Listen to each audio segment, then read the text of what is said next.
আসসালামু আলাইকুম। প্রিয় দর্শক, অন্য মঞ্চের আলাপচারিতায় আপনাদের সকলকে আমন্ত্রণ জানাচ্ছি। আজকে একটি বিষয় নিয়ে কথা বলতে চাই, যে বিষয়টি বাংলাদেশের রাজনীতিতে এখন একটি দাবার গুটিতে পরিণত হয়েছে। ডক্টর ইউনূস নানান দিক থেকে ঠেলা খেয়ে ফেব্রুয়ারিতে একটি নির্বাচনের জন্য প্রস্তুতি নেওয়ার জন্য নির্বাচন কমিশনকে বলেছে, বিশ্ববাসীর কাছে এবং দেশবাসীর কাছে ওয়াদাবদ্ধ হয়েছে। তো এখন এই ওয়াদাবদ্ধ হওয়ার পরে ডক্টর ইউনূস দেখলেন যে তার তো আসলে যাওয়ার দিন আর বেশি বাকি নেই। তিনি যে ক্ষেত্র বাংলাদেশে তৈরি করতে চেয়েছিলেন, রাজনীতিতে যে মুকুটহীন সম্রাট হতে চেয়েছিলেন, সেটার কি হবে? তখন তিনি এই জামাতকে দিয়ে, এই এনসিপিকে দিয়ে নতুন একটি খেলার সৃষ্টি করলেন। খেলাটা কি? যে খেলাটা হচ্ছে যে আগে গণভোট চাই, তারপরে নির্বাচন চাই। এখন যদি এই গণভোট না হয়, তাহলে জামাত এবং এনসিপিকে দিয়ে, মৌলবাদী শক্তিদেরকে দিয়ে মাঠ তিনি গরম করাবেন। মাঠ গরম করিয়ে বিশ্ববাসীকে দেখাবেন যে রাজনৈতিক দলগুলোর মধ্যে কোনো ঐক্যমত্য সৃষ্টি হয়নি, যার কারণে এই মুহূর্তে আমার পক্ষে নির্বাচন দেওয়া সম্ভব না।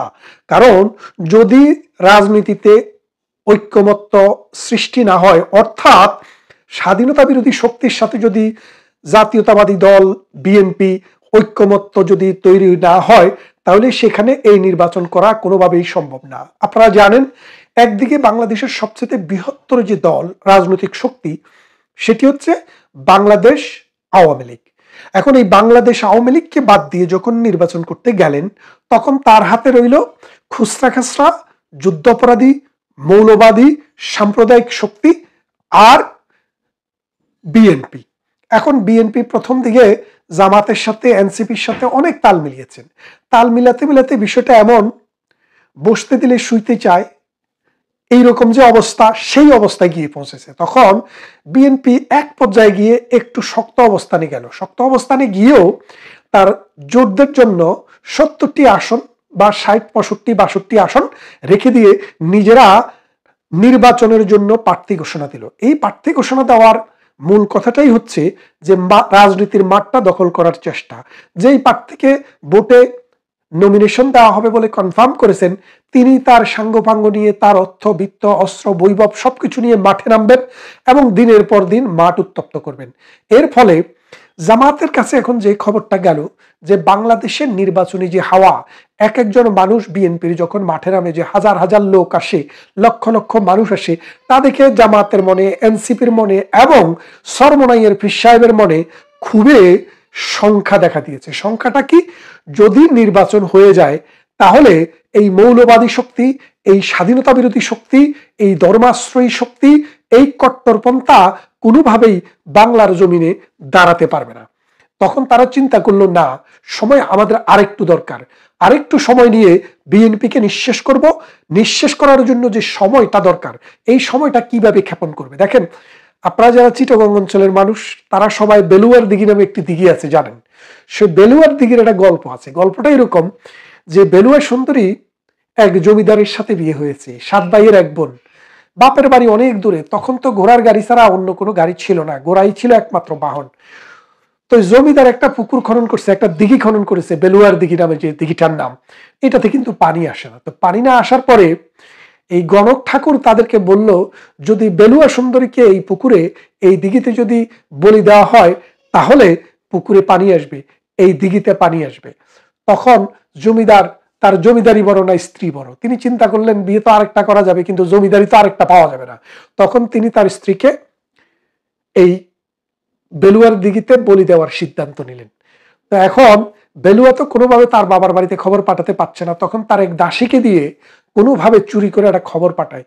তো বেলুয়া সুন্দরীর 7 ভাই ঘোড়া নিয়ে আসছে। বেলুয়া সুন্দরী এই দিঘিতে নামে, প্রথমে এই পাতা পানিতে নামে, নেমে পাতা মাজন করে পাতা। তারপরে খাড়ু পানিতে নামে, যেখানে খাড়ু দেওয়া হয় আর কি, মহিলারা আগে খাড়ু দিত, সেই খাড়ু মাজন করতেন। তো খাড়ু মাজন করার পরে হাঁটু পানিতে যায়, তো বসে বসে হাঁটু মাজন করে।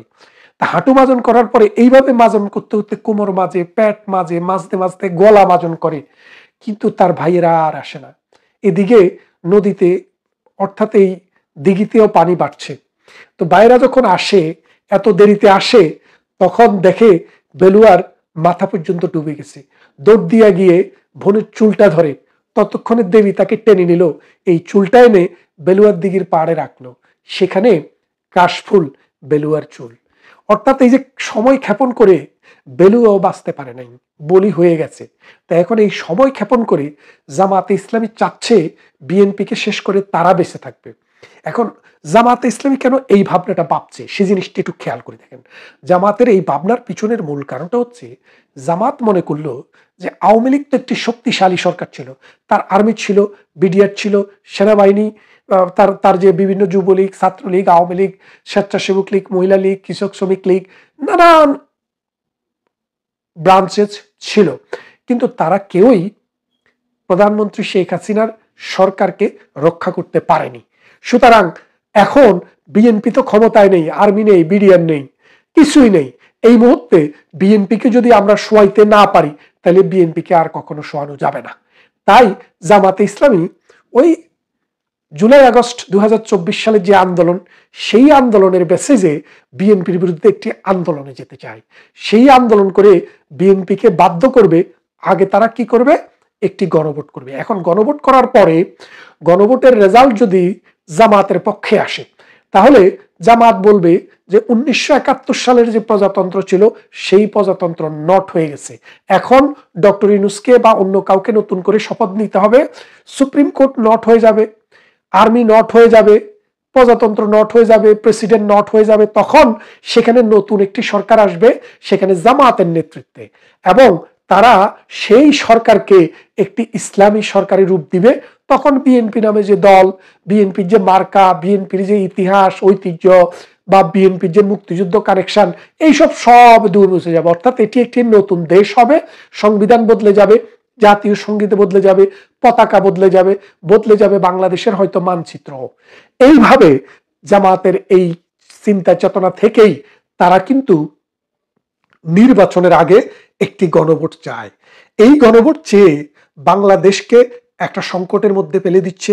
এই গণভোট চেয়ে বাংলাদেশের 71-এর মহান মুক্তিযুদ্ধের সাথে প্রতারণা করছে। বাংলাদেশের 72-এর যে সংবিধান, যেই সংবিধান 1971 সালের মহান মুক্তিযুদ্ধের লক্ষ লক্ষ শহীদের রক্ত দিয়ে লেখা হয়েছে, সেই শহীদের সাথে বেইমানি করছে। যে 2.5 লক্ষ নারীকে গনিমতের মাল বলে বলে জামাতের নেতারা, শিবির, আলবদর, আল শামসের নেতারা, তখন তো শিবিরের নাম ছিল ছাত্র সংঘ, ইসলামী ছাত্র সংঘ, সেই ছাত্র সংঘের নেতারা যেইভাবে পাকিস্তানিদের হাতে গনিমতের মাল হিসেবে আমাদের পূর্বপুরুষের স্ত্রী, সন্তান, বউ, মেয়েকে তুলে দিয়েছিল, সেই একই পথে জামাত হাঁটছে। এখন বিএনপির সামনে অপশনটা কি? বিএনপি যদি টিকে থাকতে হয়, বেঁচে থাকতে হয়, রাজনৈতিক দল হিসেবে বুদ্ধিভিত্তিক চেতনার অন্তত সর্বশেষ একটা আশ্রয়স্থল হিসেবেও যদি টিকে থাকতে হয়, তাহলে বিএনপিকে জামাতের কাছে মৌলবাদী, ধর্মাশ্রয়ী, কট্টর এই মানুষদের কাছে পরাজিত হওয়া চলবে না। বিএনপিকে কোমর শক্ত করে দাঁড়াতে হবে।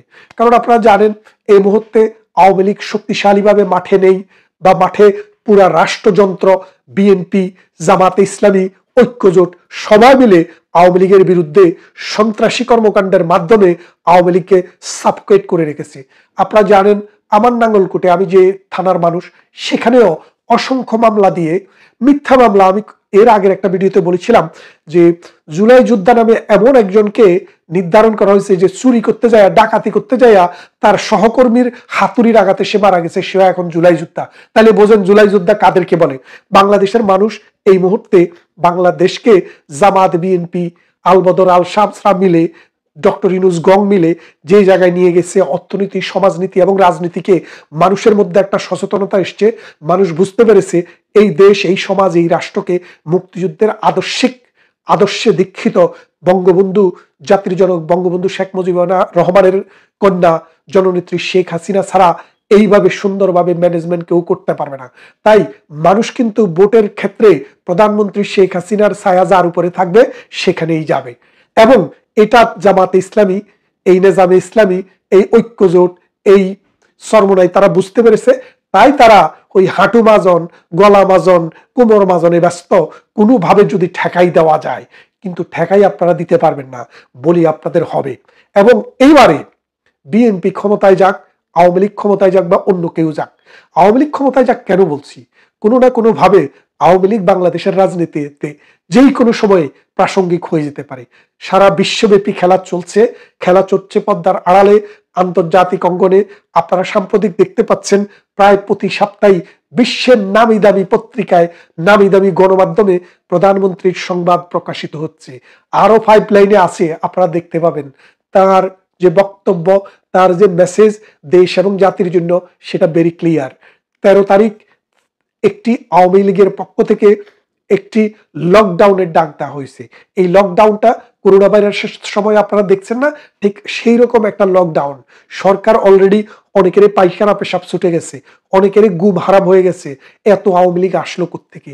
এত মারি, এত জেলখানায় নেই, তারপরেও আওয়ামী লীগ শেষ হয় না।